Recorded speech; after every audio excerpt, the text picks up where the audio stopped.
is going on, everyone? It's your guy, Cole Jackson, back with another episode of the Film Room, brought to you by our friends over at Flavor Cupcakery and Bake Shop, Harford County's sweetest bake shop, and winners of season 4 of the Cupcake Wars on the Food Network. So you know they're legit.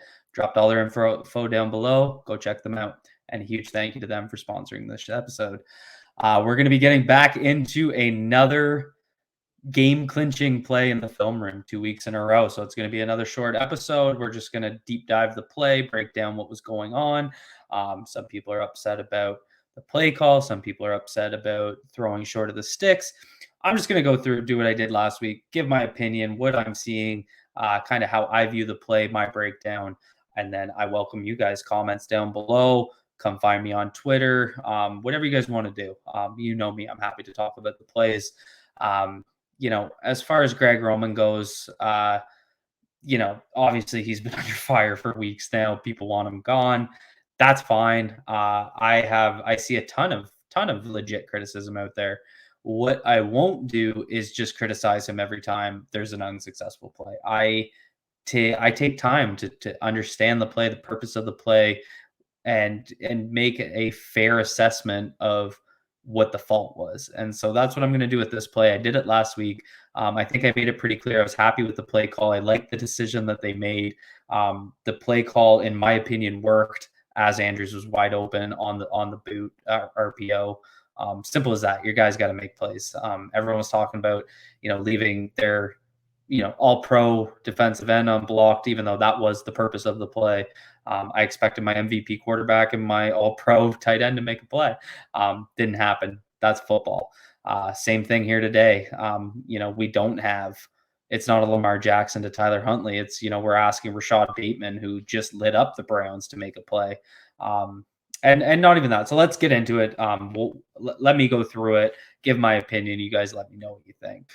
So – unfortunately, this is the first time I think I've done an episode since the preseason without all 22, but I wanted to get this right out because there's a ton of discussion, so I just wanted to get right into it. So the Ravens align here on 4th and 6, not far from the field goal line. So, I mean, they had time on the clock. They get up there, they complete this, they get the first, get up there, spike the ball. They're looking at having a Justin Tucker game winner setup, and, no better kickers for that situation.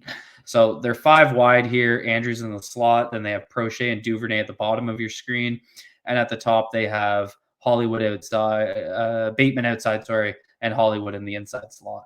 So there's what you're going to see from the Browns defense. So they're aligned in it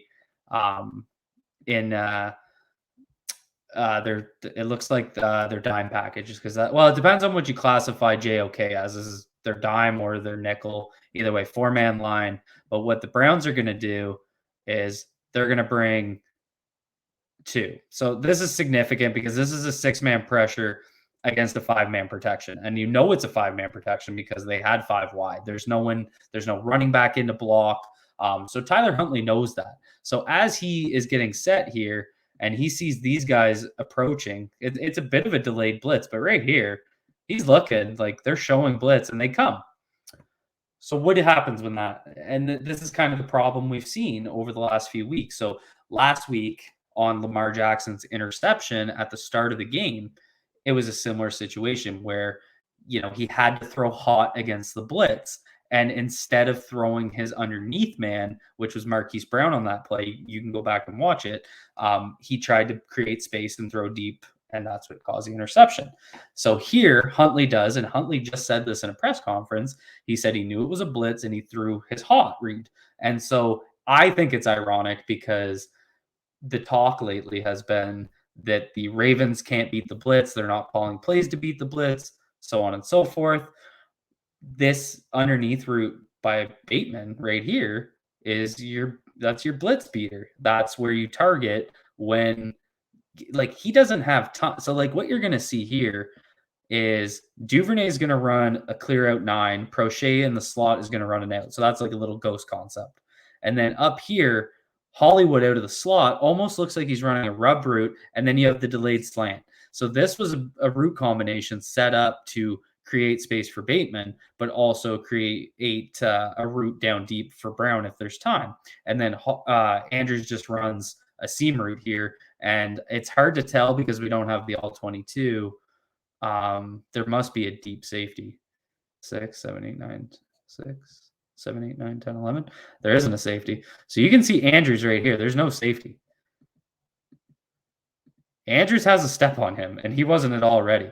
But so I mean, that's ideally what we want to see, right? Is that kind of deep shot past the sticks, but you can't hold the ball to get that deep shot. Look at this pressure when JOK comes. And I mean, as much as I've been hard on Ben Powers, like, it's his job to take the inside man. So the free rusher, that becomes a responsibility of the quarterback. Everyone else has a man. You could argue that the line could have adjusted to the left. Uh, Powers take JOK, Bozeman take him. But then, I mean, it's this guy coming free, right? Like, so it's no matter what, they're both step for step here. You're dealing with a free rusher. So it's on Huntley to adjust and hit his check down guy. And that's exactly what he does. But it's Denzel Ward's play here that makes this. They're in man, and you see right there, Ward reads it, steps up, makes a tackle. So, I mean, there's only so much you can do. You could argue Brown didn't get enough on his rub in terms of, making a bit of a disruptance here. But, he kind of, Denzel Ward saw it all the way through and stepped up on the route. And I think it also needs to be factored in. This ball wasn't thrown with any sort of touch. Like, not trying to be too hard on Huntley. Thought he played really well today, but Bateman has to reach up for it. He can't run into the ball. He has no chance with Denzel Ward breaking on him. So I mean, there's a little bit of an execution issue there as well. And, that's really the point of the play. So, I mean, one thing you could ask, the one thing I would ask is where do you think the primary read is?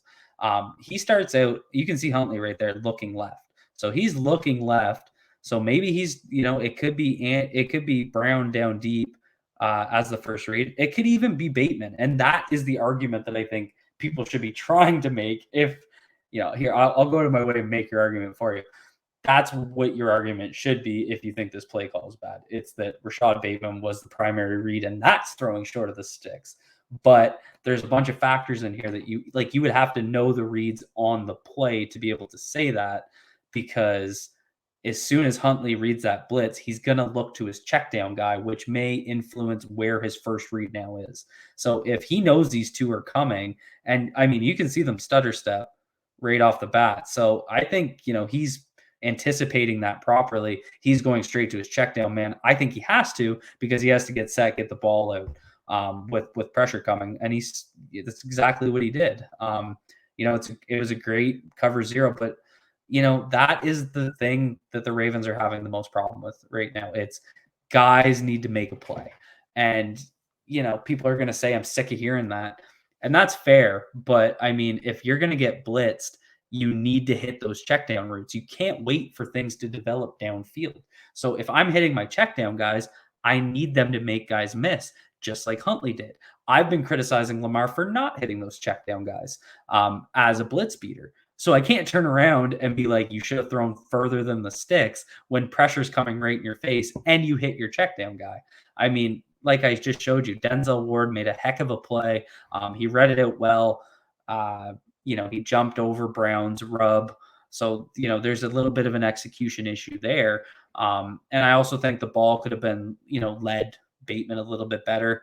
If he runs into that ball, maybe he has a better chance to, make a move, make a miss, but Ward breaks on the ball perfectly. I don't know what to tell you guys. Like, this is just how I keep seeing it. If everyone thinks I'm getting paid by Greg Roman, if I'm his nephew, that's fine. I'm just calling it as I see it. Drop a comment down below. Find me on Twitter. Let me know what you guys think. Be good to yourselves. Be good to each other.